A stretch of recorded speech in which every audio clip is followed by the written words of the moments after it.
Hi guys, I'm sorry I have not been here much at all the last few days. Things have happened, the weather's been changing. It's actually very positive, but it's rained its little heart out. That's all I can say. It's nice and sunny now though, so pleased about that. And we are coming up to the beginning of another week in astrology, so here's some oracle cards to help us kind of understand what's going on as we move through from Monday the 25th through till next Sunday the 31st of March 2019.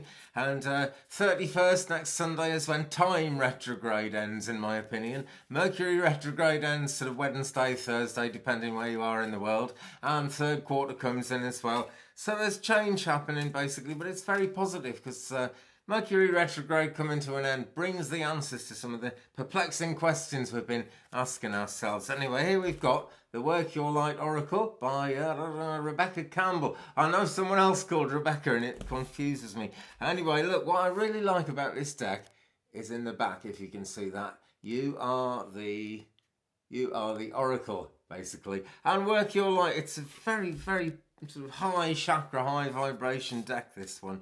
So we're going to go through by star sign now and pull a card for each star sign. So let's start with Aries. Where else? So a card for Aries, if you please. Okay, keep shuffling, keep shuffling, keep shuffling. And here we have it.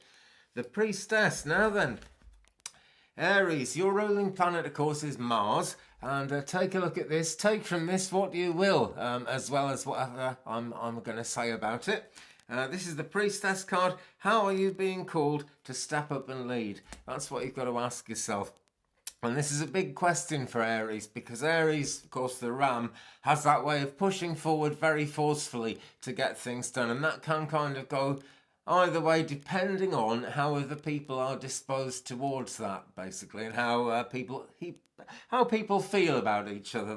I'm running out of words, as I so often do, but it's how people feel about each other. And the Priestess is the reminder that kind of the priestly thing, we stand somewhere between the divine and the people that we're trying to help whenever we're walking on the spiritual path. Excuse me. I mentioned it before and I'll mention it again. There are mediums out there who will go along to give, supposedly to give help to a bereaved person, and will charge quite a bit of money and just do the Sylvia Browne thing and not really care about it. Or I've even seen somebody kind of shouting at somebody in a spiritualist church as well. Great pity, because all of these cosmic things that come to us are meant to be helping people. Here is a good example of it, right? This is my rose quartz and clear quartz massage wand. And what we find is we find a lot of transmutation in this, actually. We find lower energies that are sort of absorbed into it and sent back as much higher energies. That's what Aries can be doing with all the energy that Aries carries, being ruled by Mars. Mars is changing next week, but not until Sunday the 31st, when Mars is actually going to go from Taurus into Gemini. And that's going to make things kind of go. People work harder, but things move faster. Stronger focus is going to be needed because of that, and that's really going to affect Arians. But that's next Sunday. That's one whole week after I'm doing this, so let's not worry about it. Let's have a look instead, because it's never good to worry. Let's have a look instead at Taurus. Okay, let's have a card for Taurus, and we have got, let me see, Align Your Life. Okay, and this is a good one to think about for Taurians in the next week for obvious reasons. Reasons not all entirely obvious to me, because this is all done with the aid of spirit guides, Align your life. What is not aligned or need... No, what? Start again. What is not aligned or needs to change? That's what you've got to get to the bottom of. Things can be very, very perplexing. Well, they usually are very, very perplexing, actually, especially during the final few days of Mercury retrograde, which we're into now. And it's always kind of, difficult to know which way we're being taken, which way we're being led. And we're actually, in terms of Taurus now, whose ruling planet is Venus, well, used to be Venus and is now Ceres. It's all about getting things lined up, and the Ceres influence has a lot to do with domesticity and the home and the house and where you live and how that place feels, because that needs to be a platform underneath you, really. And hopefully this thought will be a plank in that platform as you go forward. Because you see how fragmented this lady is, and it's almost like broken glass, and it's almost like a photo fit kind of picture that the police put out. And basically it's kind of ragged influence. She's ragged influences. She's quite well, she's probably quite attractive in there. It's difficult to tell. And this is it. You cannot see the inner beauty in people or the inner beauty in things when you're fragmented. So that is for you, Taurus. Okay. Look into your life and ask yourself, where are things fragmented? Because as Mercury ends its retrograde on either Wednesday in the States and Canada or Thursday in the UK, the moon also reaches third quarter and the energy changes. So it's a time of soul searching, and that's the thing to be searching for, Taurus. Okay, let's move on to Gemini then. Now, Gemini's ruling planet is in fact Mercury, and gosh, cards will stick together. This deck's pretty good for it, actually. These ones don't stick together all that much. But here's the card, anyway, for Gemini. The twins, the scattered influence, whose ruling planet is Mercury. Deep replenishment, retreat, rest, be held. Now then, that scatteredness of things, although it's very much a kind of Gemini characteristic to have that on board as people and to be able to give that out to the world in terms of showing understanding to other people who are going through it. Deep replenishment is going to be needed because there has been so much of that. Things have been very, very scattered. As we came up to the full supermoon, which has happened, gosh, what was that, 21st in UK time anyway, and actually in the early hours of Wednesday, no, sorry, in the late hours of Wednesday in the States and Canada, the early hours of Thursday here, that full supermoon really kind of brought a lot of energy, but it really kind of scattered things as well. Libra's been trying to bring it all into balance. We're coming towards a Sagittarius moon, which doesn't always help to balance things, quite honestly, but what can you do? Deep replenishment, retreat, rest, and be held. And be aware that, even if you're completely sort of on your own in life, none of us are really completely on our own in life. Everything about the universe, everything about the cosmos, and everything about the divine is sending us good things all the time. And, we've got every reason to feel hugged by it because it is there for us and it's as much a part of our family as our family. Look at this. I'm drawn to the colour with this as well. Lots of green, lots of turquoise on the way up into the spiritual communication kind of colours up here. And we've got the waning moon there as well. And that's actually coming in on next Thursday, 4:09 a.m. in UK. So just into Thursday on the east side. Late Wednesday on the Pacific side. Dear me, I must have a drink. I don't know where my brain is today. Goodness me. Oh. Anyway, guys, thank you very much for watching Twig Brother. But just before we get on to the next one, I want to say that I don't charge money for my readings on YouTube. And I'm not particularly asking anyone to give any money. But if you ever felt you could sort of help the Twig Brother Fund out a bit, there's a donate button on the About Me page on my my YouTube profile page thingy. I'm not really sure what it's called, to be quite honest, but the PayPal link is there. It's paypal.me/Twig Brother, all one word as far as I know. Anyway, right, okay, that's Aries, Taurus, Gemini. Let's get on to Cancer, and let's have a card for Cancer. And what we've got here is Trust Your Path. And this is so important because when the energy is fragmented and when we're pulled in many different directions, as we have been last week, and as it's going to happen in a gentler way next week as Mercury goes direct again, that fragmentation really gets to Cancers. It really does, because you see the crabby side of Cancers all too easily. What we don't always see is that crabbiness is wanting to help, wanting to care, actually wanting to give love and make things better for people. And a lot of the time, it's kind of fear that the person's going to wander into danger if they don't shout at you or whatever it is. That's just very often the way it goes. And you've got to trust your path, Cancer, because your path is, look, it's pink, it's beautiful, it's a path of the heart chakra, it's coming out into the light. There's a lot of wateriness, there's a lot of emotions, even when we get to the very top of this particular leg of the journey. Emotions really aren't easy for Cancerians, I know that. Of course, we're also coming to half moon, and Cancer's ruling planet is the moon, our closest neighbour, worth thinking about. But what we see here is sand, and it's shifting sands really, as I'm seeing it there. And this is almost a kind of snow-swept landscape up here, but it is a very magical landscape. Cancer, allow yourself to feel that magic, allow yourself to feel the emotions, and think about that rose quartz transformation, transmutation thing. Sort of focus on my wand here for a minute. because that is really what it's all about. Anytime life is painful, there's some kind of spiritual transformation going on, no doubt. I don't enjoy the painful moments, and I'm certainly not asking for any more. That's my affirmation. But you know, life does bring pain with it, doesn't it? So let's have a look at Leo. Okay, and Leo's ruling planet is the Sun. But the card I have here has got a picture of the moon on it. And so we're looking kind of close to midweek, because this looks kind of a little bit over half moon here. So actually maybe we're looking at next Thursday, Friday. I would say that's it. As we're just in the third quarter and the moon energy is waning. And this is for Leo. Awakening, energetic upgrades, a new way of being, integration.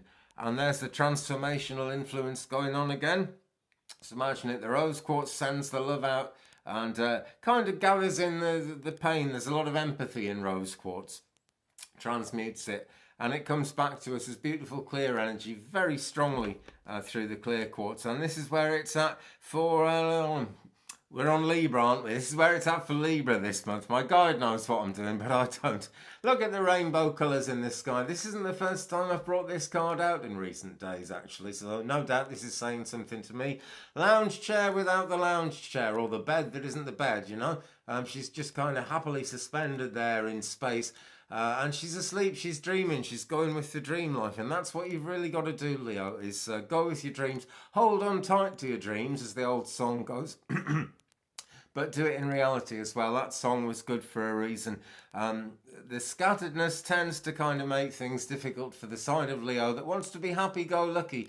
Leo isn't the most happy-go-lucky sign, but really wants to be. It's just that having that ruling planet of the Sun, it can become quite authoritative, it can be quite difficult, but don't worry about that. Be aware that the new energy, the new impetus coming into your life, Leo, is all part of spiritual awakening. And just dream it, because you're not going to see it with the round things at the top of your face, okay? It's the third eye. I'm always saying it, it's extra true of this one. So that is Leo. Let's have a quick drink of tea. I do love my tea. And what's after Leo? Virgo. So let's shuffle, shuffle, shuffle and see what happens for Virgo. Oh gosh, two have fallen out. Okay, moving along fairly swiftly, we have actually now got two cards for Libra, which is, you know, there's always two sides to Libra because of the balancing thing. But anything that kind of seems like happy or unhappy, it's all about coming into balance. So, you know, Librans can feel the emotion. Librans make great empaths, actually. They just kind of know when something's going on. And they're always trying to bring balance to it. So for Libra, your ruling planet, by the way, is Venus. Essentially used to be the same ruling planet as Taurus, but then Taurus moved into Ceres or something. I like to give them all out, though. We all follow different sides and aspects of this, do we not? And the first one here for Libra is leap. You go first, the universe will catch you.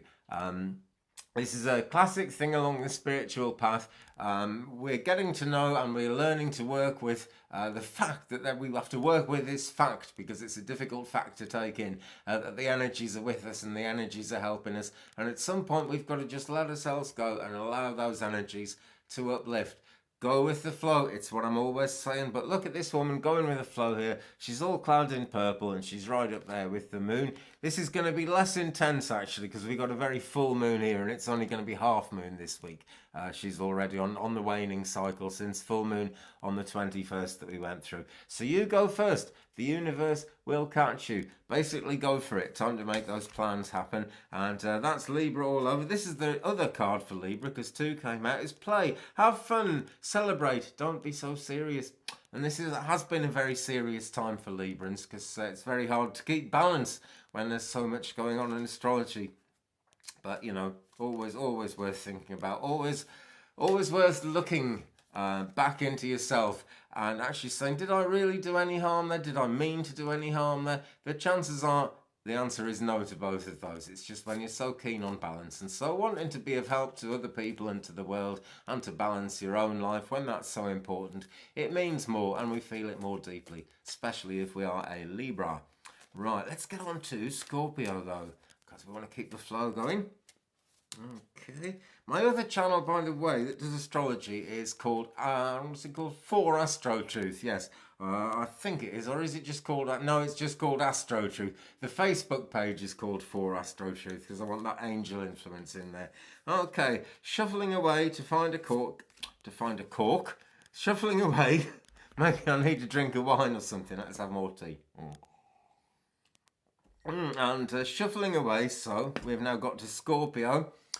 And the first thing in my head about Scorpio is the issue of the colours of the world can turn black and white when the moon is in Scorpio. The moon isn't actually going to be in Scorpio for the next week though, so it's less intense for you guys, I hope. And the card for you is Mirror. Really interesting. Mirror, who or what is triggering you? Well, I'll come slightly away from that trigger thing because I know Scorpions are kind of pretty much on top of that. It's an important thing to them. But you may have to face your demons a bit is what I'm picking up here. I do feel that for Scorpios it's going to be a mystical kind of a week ahead. And we have actually got Mercury retrograde ending in Pisces on sort of Wednesday the 27th in the States on the Pacific coast and very early in the morning of Thursday the 28th here in UK. End of Mercury retrograde in Pisces. And so the wind-ups, the things that have kind of got us on the edge of our seat are going to be greatly reduced. So again, not a bad week ahead for Scorpio at all, but I'm seeing a lot of spiritual activity. These sort of pinky roses here always make me think of spirit communication. It's just a thing with my guide and myself. It's kind of icy, it's kind of cold down here, but this is just a reflection. She's up here. And is the reflection real? Well, it must be, really. And this is a big thing about Mercury retrograde in particular, actually. We look in the mirror, and what we see on the other side looks real. We know if we look behind the mirror, there's nothing there. And yet, as we look in the mirror, if I look in the mirror, that really is me. That really is what I look like. If I talk, I can hear myself talking. Well, that's just through my ears. But it appears as if the mirror's talking back to me if I do that. This is how I spend my time, so I'm surprised I haven't been locked up yet for my own good. But this is that question, you know, what you're actually seeing as you look at the black and white colours of the world, Scorpio. What seems to be an offensive thing as against what seems to be a positive thing are actually all part of the same thing. And what appears to be an illusion is always teaching something, and that's what's real about the mirror. That really is what's behind the mirror. So Scorpio, that's what I'm giving you this week. Your ruling planet again used to be Mars in archaic astrology. These days it's Pluto because Pluto has been discovered. And Pluto is a long way out there, and that I think is how Scorpions are going to feel this week. A long way out there. Just the way it goes, my friends, just the way it goes. So Sagittarius, whose ruling planet is Jupiter, this is always a kind of a wacky one, really. Things get quite scattered under Sagittarius moon alignments, and for Sagittarians generally, keeping focused is a really tricky one. And it's the kind of week when we've got to really think about keeping focused because, again, there's things happening. Last week was the really intense one, much less intense next week. But that end of Mercury retrograde is going to bring some realizations. They're mostly going to be happy realizations, but you never know, Sagittarius. Now then, here we go. Don't dim to fit in. And dim is the Welsh word for don't, so that kind of works out. I'm drawn to the triangle. It's a very small part of the card. Each card has this triangle, but I'm drawn to this with Sagittarians. And the thing about the triangle is actually balance. It doesn't look entirely balanced because it's all going off at 3 different angles, or possibly 3 angles the same, but it's got 3 corners to it. So there's a bit of scatteredness there, but when you think about that, the triangle is great for keeping things in, and it's great for building up energy. Energy always builds up at the point of a triangle. If you get a triangular piece of metal and you heat it up underneath, the top will feel hot before the bottom does because the way the energy transfers. So Sagittarius, think about that. Think about the third eye. This is coming up a lot this week. Think about the third eye because amidst the confusion, it's what the third eye sees. That's what's going to be teaching us a lot more than the round things at the top of our faces. These need glasses. This doesn't. And even when we've got glasses on these, they don't always tell the truth, do they? But look, these three characters here have got their hands covering their eyes. Maybe there's something you can't bear to even think about, Sagittarius, as we go through next week. But change is coming, and that end of Mercury retrograde is going to bring surprises. It's going to really lift a weight off not just the Sagittarian shoulders, but everyone. And that's going to make it easier for all of us to move forward, whatever our star sign is. Okay, I'll just plug it again. I can't help it, okay? Things get tight sometimes on the Twig Brother Ranch here. I'm not asking anyone to give any money. I'm quite happy to read and everything. But if anyone would like to help out, please take a look at my About Me page. There's a link there to paypal.me/Twig Brother, where any donations would be welcome, because cameras and stuff cost a fortune.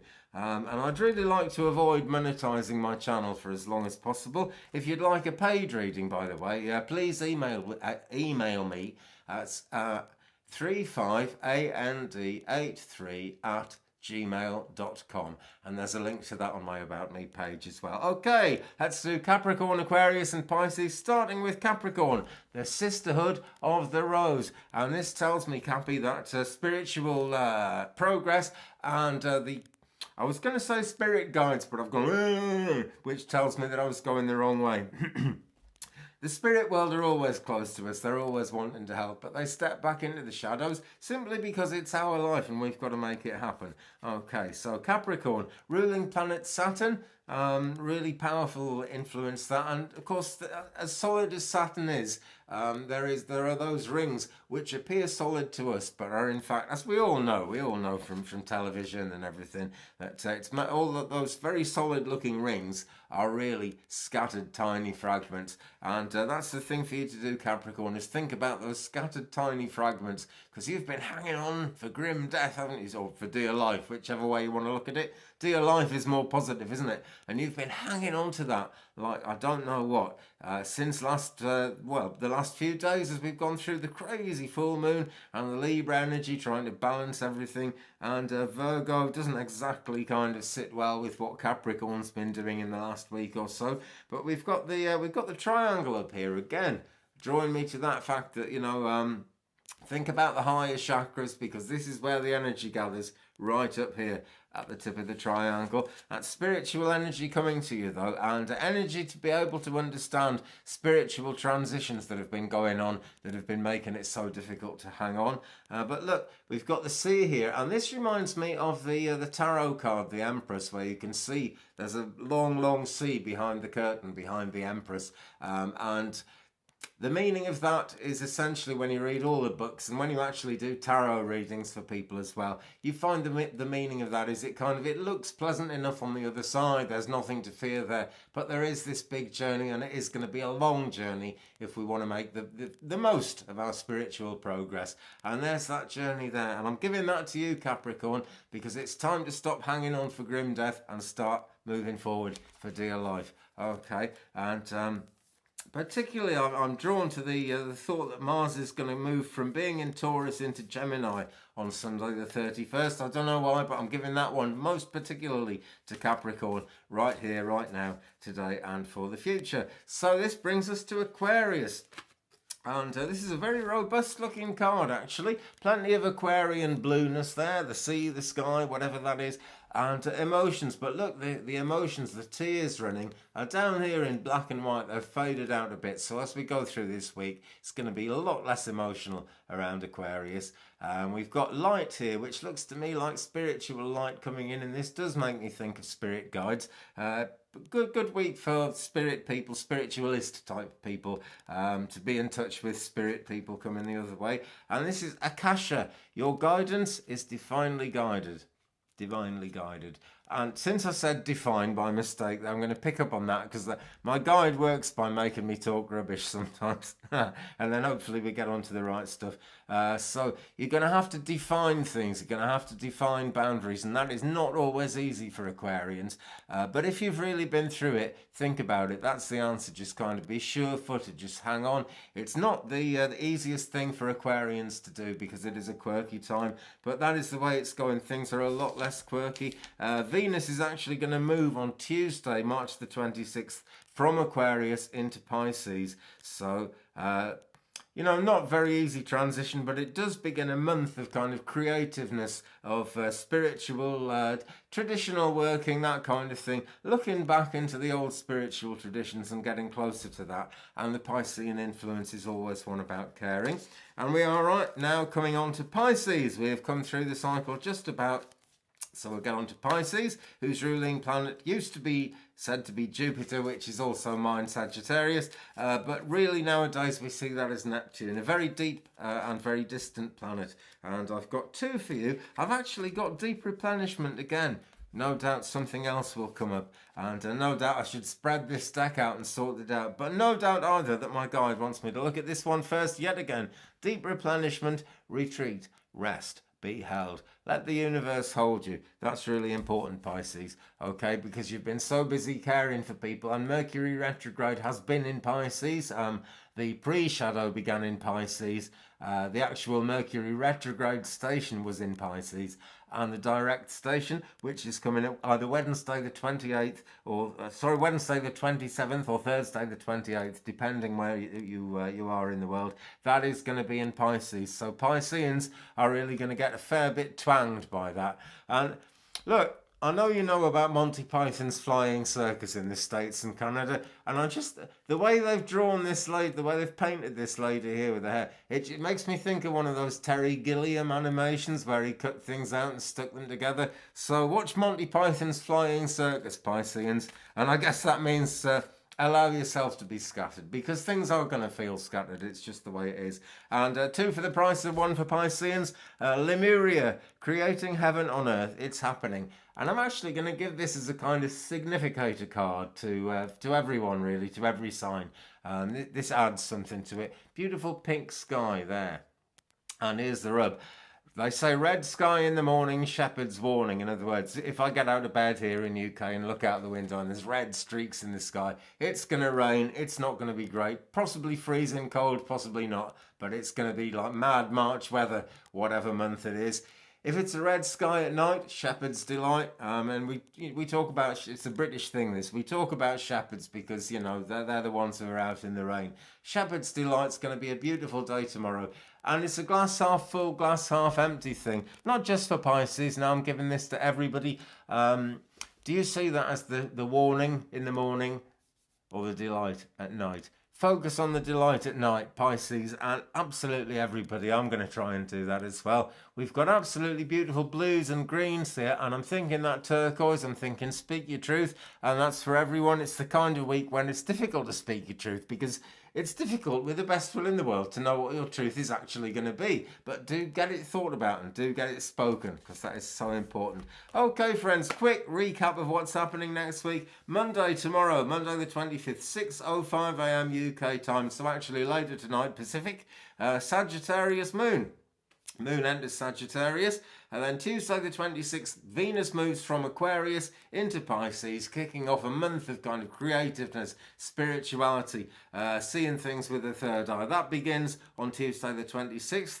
On Wednesday the 27th, the moon enters Capricorn, 14:01 UTC, so 7 hours before that Pacific, 4 hours before that Eastern. Then we've got to hang on because it's the end of Mercury retrograde, somewhere between Wednesday the 27th and Thursday the 28th. It's Thursday the 28th in UK. Wednesday in the States and Canada, as far as I can tell at this moment. Thursday, the moon reaches third quarter. The energy begins to wane. The energy begins to wane. And that third quarter comes at 4:09 a.m. on Wednesday. So that's actually midnight 09 Eastern. Not Wednesday, Thursday, 4:09 UK time in the morning, midnight 09 in the morning, Thursday the 28th, and 3 hours actually before that into Wednesday night in the States and Canada. Friday the 29th is as clean as a whistle. I can't see anything happening much at all except to say it's Lunar Day 23, always considered fairly good and active no matter what tradition you're looking at. The only thing is in the Glober tradition, which I don't follow myself, but if you do, it's a day of penitence when vampires rage. So, that doesn't sound too good. That's next Friday. Saturday the 30th, Moon in Aquarius, 1:45 a.m. UK. So actually late Friday in the States and Canada. Sunday the 31st, it's Hydesville Day, the anniversary of the beginning of modern spiritualism as we practice it in our churches, which happened in Hydesville, I think in Kentucky. Not sure. I think it's in Kentucky. Maybe you can tell me. Let me know in the comments below. The Fox sisters got the first kind of wrappings on the wall, and they would knock for a yes and knock twice for no, or something like that. And they established this communication by knocking system, which is why we still work by yes and no answers in the spiritualist movement today, as much as we possibly can. That's coming up Sunday the 31st. But the main thing there, Mars is in Taurus, and it's going to be moving from Taurus to Gemini on Sunday the 31st. It's about, what's it about? Yeah, I couldn't read my own writing there. Things are going to go faster. There's going to be more energy behind things. People are going to work harder. There's going to be stronger forces involved in everything. That's next Sunday. That's the 31st. That is also the end of time retrograde for me in UK, because we actually go on to our daylight saving time and we're back to 8 hours before and 5 hours before. And I've probably forgotten what all that means by now, because that's the way I am. But hey guys, thanks very much for watching. Let's just do one more card to say goodbye. And oh, that's a nice card to come out. Yes, just say yes. Now then, I wonder if you remember President Reagan back in the day. It was a long way back. His wife Nancy set up a campaign against drugs called Just Say No. And Ronald Reagan went along to it and sort of made this speech and said, remember kids, just say yes. And we all laughed hysterically in the UK, which we probably shouldn't have done because the poor guy was suffering with his health and everything. But it was one of those crazy moments along the way. Just say yes, okay? Keep looking up. I'm giving this to absolutely everyone. I'm going to say thank you very much indeed for watching, folks. Don't forget to subscribe and tap the bell to get those notifications. If you'd like a reading from me, please give me an email at 35and83@gmail.com. That's 35and83@gmail.com. And if you could help the Twig Brother cause a bit, I'd really like it. You don't have to, but it would help me if you can send a wee donation, whatever you can manage, please, to the donate link on my About Me page, which would take you to paypal.me/Twig Brother, and there's a picture of me and an angel pendant on a piece of paper going back to my Etsy shop days to show that it's me. Okay guys, thank you very much for watching. Give me a thumbs up if you've enjoyed it. If you haven't, you know what to do. Come along and join the Facebook page as well. The Twig Brother Facebook page is there and it's happening. And sometimes there are things on there that aren't on here, just to keep it special.